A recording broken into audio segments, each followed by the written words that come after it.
Has your sambar become very spicy? Today, we are going to see the part 1 of the video of how to reduce spice in sambar. Suppose we have to reduce the spice in half a liter of the sambar prepared, then take 200 grams of pigeon dal, add 2 tomatoes and cook it in the pressure cooker for 3 whistles. When the pressure subsides, add the required amount of water and nicely whip it.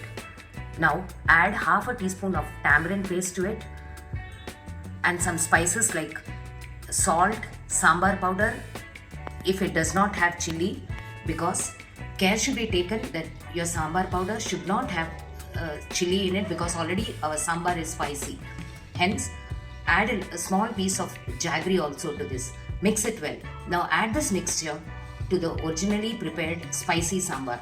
Cook it on slow fire for about 5 minutes and then season the sambar now and then taste it.